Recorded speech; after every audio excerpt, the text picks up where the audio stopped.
fired up as a means of touching our boldness.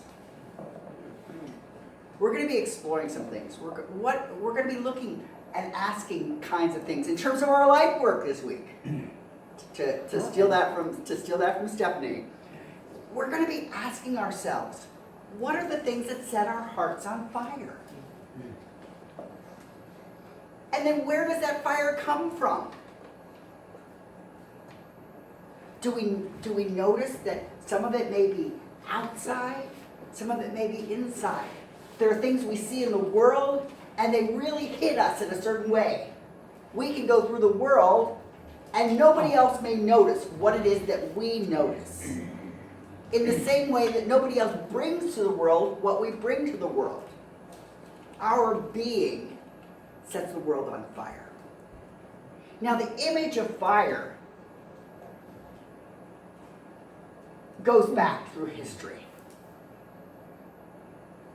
When we tell the story of the earliest human beings, we talk about what happened with being able to light a fire against the darkness.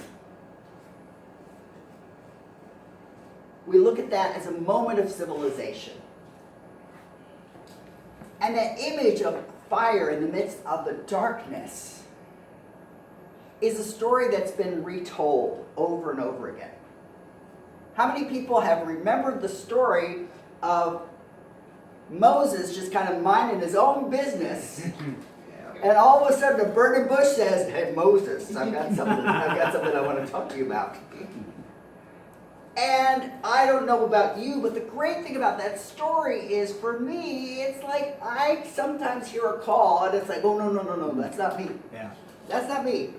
Moses was like, "Wait a second, I'm not very good. You're asking a whole lot from me, and I don't know that I can do that. I don't speak very clearly. I have a stutter." "Well, fine, we'll have your brother talk." So the fire is what can break through our excuses. Moses wasn't the only one to make excuses. We have a ton of people nowadays making excuses. "Oh, the return of racism, it's just a reaction. Because we had that Obama, and we need to set things back right." It's cray. But that's what some people think. I was sharing with Stephanie yesterday how I heard a woman say, "I'm so afraid of that Biden because he's going to bring the fascists here. He's fighting against democracy." I would say that fire is turned out for that person, that light of intelligence is a little bit at loss, or the notion of misinformation, the just plethora of saying lies over and over again can wipe out the most common sense. And I use this big example. It's like, oh, how crazy is that? But the problem is that each of us do that. Each of us do that to ourselves. We cover our own fire. We cover our own inspiration. I mean, it's easy when I hear that woman say, "I'm really scared of the fascists that Joe Biden's going to bring forward." It's like, I have no problem thinking, she got a problem, but I'm not so ready to look at my problems. Creation gives us the opportunity to live with gusto and verve and vitality. But how often do we step into that gusto and verve and vitality? Now, I'm looking at Stephanie's outfit today. This is verve and vitality. Thank you. Bold. This is bold. And Annette's, Annette, Stephanie, and Reba had some kind of conscious connection. Whoa. They're really lighting up. They really brought the fire in terms of the visibility, the brightness, the fuchsia in the flames, the red in the flames. I talked last week a little bit when I was doing my meditation and the reading about Harriet Tubman. About how Harriet Tubman lived in what I can imagine as one of the absolute worst kinds of circumstances. And yet Harriet Tubman did not stay contained by those circumstances. And the story of Harriet Tubman is that not only did she get out of it, she then went back to the same place and she got more people out of it. She helped to free about 70 people. And for the time, she was a convict. What they believed, they called her Moses. And they said that Moses was this character that needed to be taken down. Harriet Tubman led forces during the Civil War. Now, take a moment and think about this. This is a black woman in the 1860s leading. And black women have been leading forever. There's never a time that black women weren't leading, but there have been this basket over that light. And we've lived in a society which has been more than happy to place it under that light under a bushel.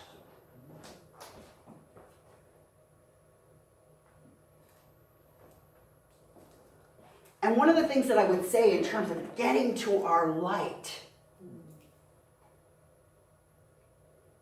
is recognizing what it is that lights us up.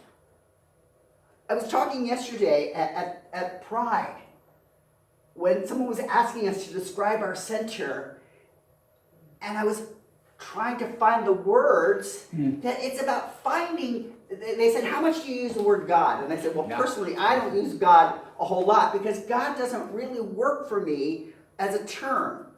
When I was growing up, it was that old white guy in the sky who would kind of point things out, make judgments, and send out punishments.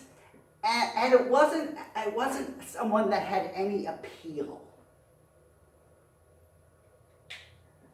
And furthermore, as someone that identifies as non-binary, I just find it so limiting that the notion of the divine as only masculine is just crazy. And it overlooks half of the universe. More than half of the universe.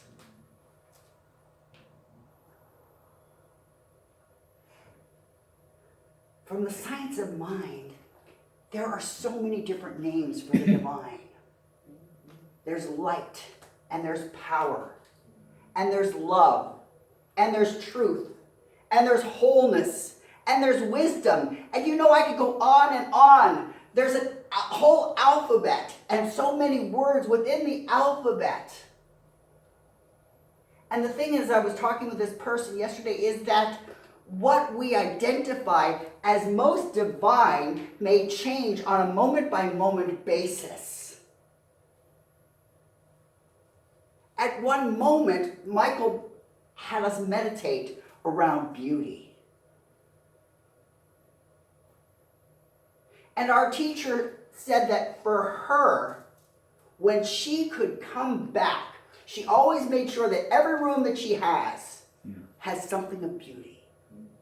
Because for her, beauty is her automatic access back beyond to the greatness, to the magnificence, to the glory that is in the world. Beauty is her key. And it's something that I've tried to do. I'm very deliberate. Sometimes I end up at work at Seattle Public Schools and I'm just like, there's stuff happening there. And just a quick story. Right now, the Seattle Public Schools is really busy using this term called well-resourced schools. We're going to create a system of well-resourced schools. Which is a euphemism for saying we have a whole bunch of too many schools. We have 105 schools, the same number we had when we were a district that was twice our geographical size. When we were the size of both Seattle and Shoreline, we had 105 schools.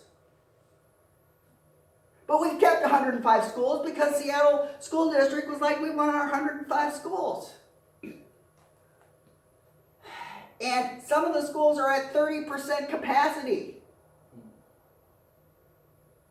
What's really happening, and what people don't want to say, is they're closing schools.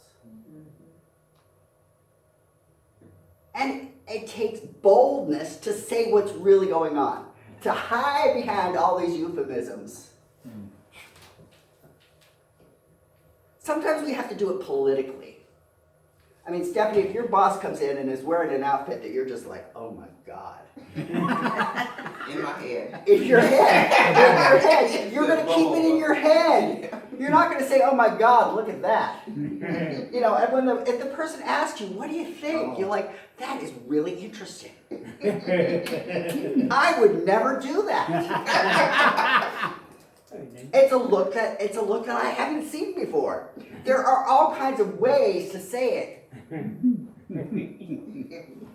And you can be truthful, but you don't have to be like mean about it. My God, you look about as ugly as is possible. That wouldn't make friends and win people. At the same time, though, it's important to be bold and to be bold with the truth.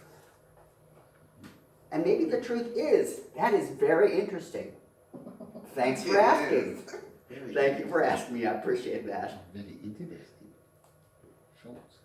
Now, we can catch that aspect of the divine with every breath we take.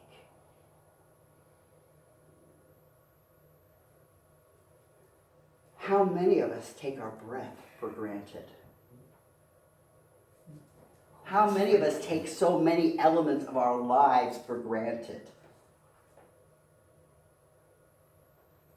Being bold is about breaking up that habit of taking things for granted. Being on fire is lighting that, burning it away, and seeing the passion and vitality that's underneath it. So I'm gonna use the acronym FIRE to explore 4 different aspects and 4 different things to take on for life work. So, F-I-R-E, and the silent E. Fire, because the E makes the I a long sound. E. So, for the first part, the F, fire in the belly. When and where do we find the fire in the belly? The fire in the belly helps us identify our purpose. Now, I've heard, again, Stephanie say, cooking a meal is not something that creates a fire in the belly. Depends on the chili.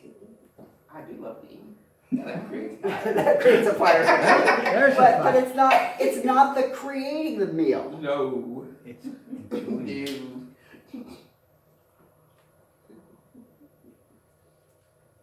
Jeffrey can look at a mechanical object and figure out how it can go from not working to working.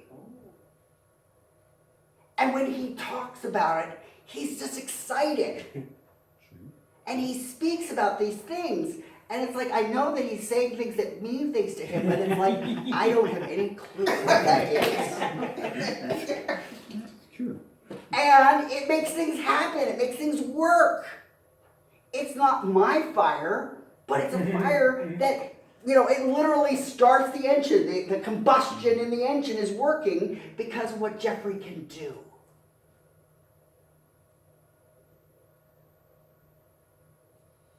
Reba has taken a fire of knowledge. People ask questions on Quora. Yeah. And when Reba knows the answer, she shares it. She's taking the light out from under the bushel.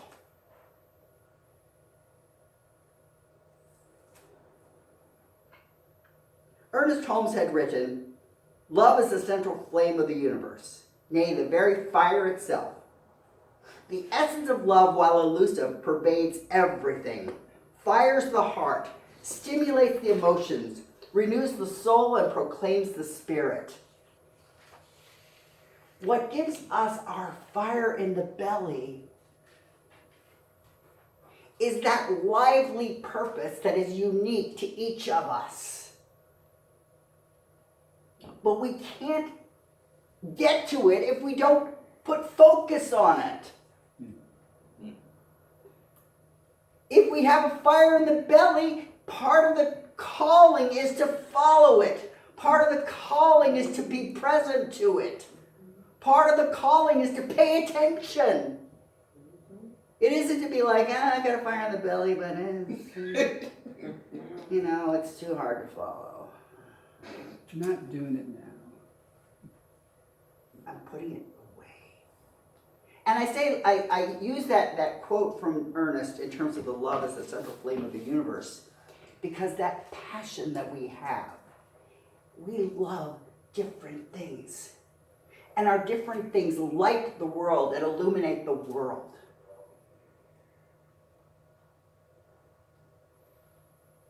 The second point, the I in fire, is inspiration.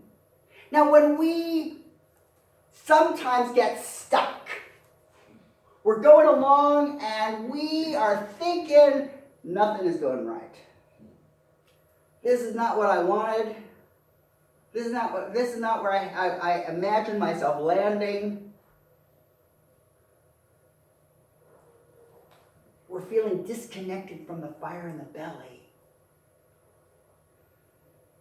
Being inspired can be a very simple action. Like I said, how many of us just take our breath for granted? There's so much. One of the pieces that has been a powerful driver in my life, with my diagnosis of diabetes and its development as a condition, I turned 20 and I had my doctor tell me, you're going to be blind and on dialysis by the age of 25. So I wouldn't look forward to making a lot of big plans. That was a harsh directive to receive as a 20-year-old. And I remember my mother talking with me. She said, you were so accepting of your diabetes, and then you were hit your 20s, and you were kind of bitter.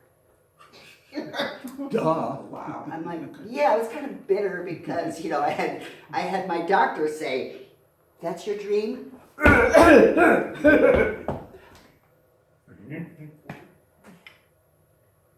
And even when the dream gets squashed, what I could come to appreciate is I'm still alive. I mean, Stephanie gave up a kidney to her mother to keep her mother alive. My sister gave up a kidney so that I could have greater freedom than what was available to me than when I was living on dialysis.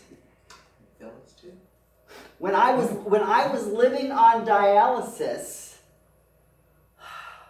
my life was fairly constrained. And again, I think most of you have heard my story about Kenny. Nah. Kenny was a fellow dialysis patient, and he was my experience of the Buddha. I ended up in this place that I'm like, if you could pick paths on your road, how many would say, oh, I want to go down the dialysis path. That's the one I want to go to. But the dialysis path introduced me to a whole group of staff who were committed to working there. Someone who could figure out a way to make that needle. And I'm not talking about the kind of little syringe you get. I'm talking about a needle that's that long, it's 2 inches, and they have to get it into they have to poke it into my arm. And they were so thoughtful about doing it in a way that didn't create pain. And they were so attentive. Now, I had to be pretty darn still, because if I moved my arm, and I'm a pretty, when I talk, I kind of use my hands. I kind of use my body. So when I was on dialysis, I couldn't do a lot of this. Because I would pick up my arm and the machine would go beep, beep, beep, beep. And the system would stop and they'd have to run over and they'd have to do it. They're like, what were you doing? I was kidding. Stop it.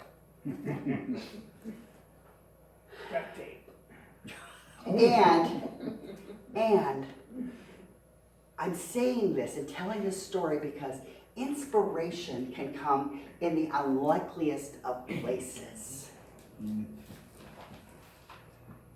A lot of times when we've had moments of inspiration, Michael has talked about this complete shift in Egypt. This happens and then it's like, oh, this kind of shift can only happen in this situation. I need this set of circumstances to have this happen. For me, the great thing about dialysis was that I learned that inspiration can happen in the smallest of ways. I mean, one of the things that I do now is I'm walking along and I will take pictures of just these little itty bitty tiny flowers that are really nothing more than a weed, but this weed is extraordinary. This is spectacular. Inspiration can be those weeds, those things that we said, I would have pulled that up. If that had been a little earlier, I would have pulled it up. But it didn't get pulled up. And it bloomed into something unimaginably beautiful. So, fire in the belly, how do we find it? Inspiration. We can find it if we're on the hunt for it. Are we expecting it? Are we anticipating it? Are we welcoming it? Or does it have to be like the universal 2x4 hitting us over the head saying, pay attention to me? Yeah. Sometimes we get there.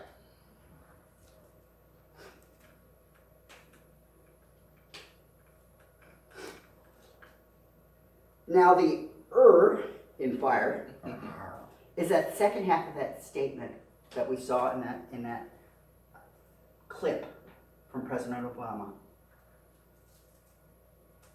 and from Edith Child. Ready to go.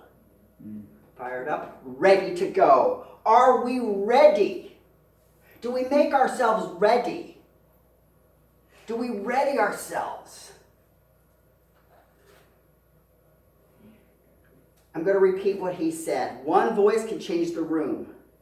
If you can change the room, you can change a city. If you can change a city, you can change a state. If you can change a state, you can change a nation. If you can change a nation, you can change the world.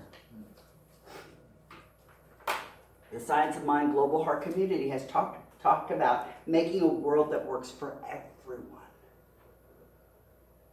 And many people within the movement of everyone aren't just talking about the two-legged peoples. It's everyone that is a living soul, a living spirit, a living presence. Are we ready to see that there's something bigger and more important than just my own two little feet, my own little self? Because when I can look into that and see that, there's something more. And that leads me directly to the E, the silent E. The silent E is exposing our vulnerability. we're ready to go, are we ready to be vulnerable? Because so many of us think if I'm ready to go, I have to be strong and powerful and mighty all the time. And that can be nothing short of exhausting. We always have to feel that we have to be the one that are carrying everything. How many of us have found ourselves doing that and then getting to the point of feeling really resentful? I'm doing it all. Oh, woe is me. How much of a tragic tale can I tell about the all I'm doing? And even when we tell that tragic tale, you know, there's something really just it sucks us in. That victim stance just sucks us in. It's so satisfying to have people come and try to soothe us. Oh, poor you. Poor little baby you. The notion of exposing our vulnerability, though, is that we're not just going to be stuck in that victim role. We're not just taking that on and claiming that as our identity. Exposing our vulnerability means I need support. And I lean into the strength of others. I lean into others. There are things that I will never be able to do. But if I try to pretend that I can do it all, I'm not only a fraud, I'm also going against the way creation works. Creation has made a whole universe. And oftentimes we can get stuck in the notion of, I am the universe. I'm all it is. And in that self-aggrandizing stance, we are not people that people want to be around. And I don't think that's going on for anybody here. But it's one of those things that we can certainly watch. And we can determine how we're going to react to that. Are we going to follow it? Or are we going to say, wait a second, stop, halt. I don't need to go there. I don't need to land there.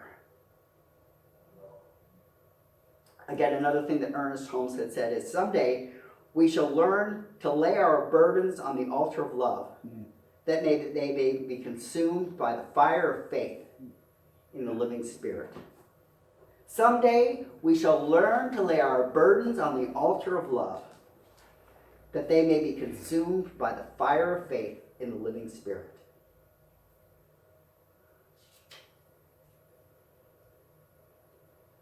Can we lay our burdens down and trust that someone else can pick them up?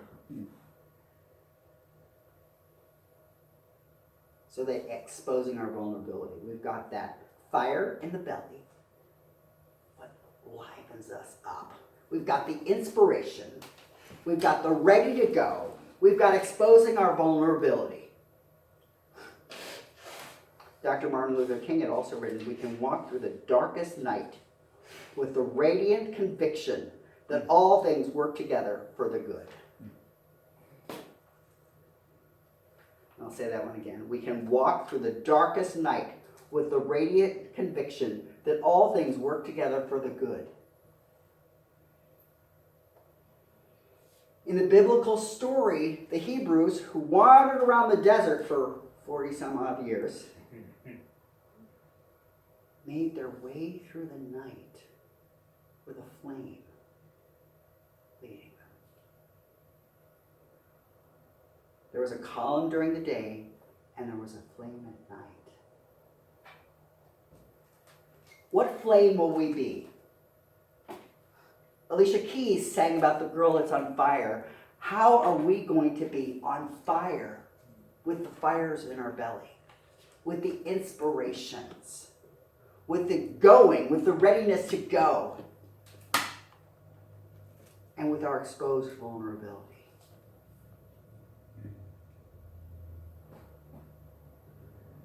So I'm going to have us do our affirmation. We're going to pull that up. I think I can. I think I can. I think I'm not so trained. I know I can, I know I can.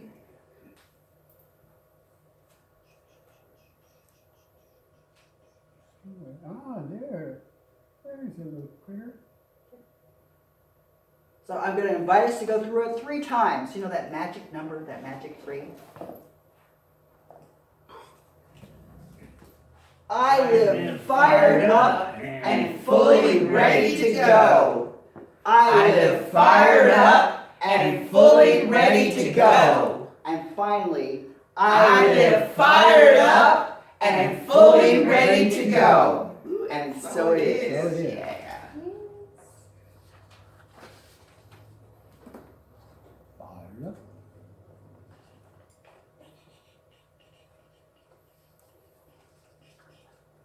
Away.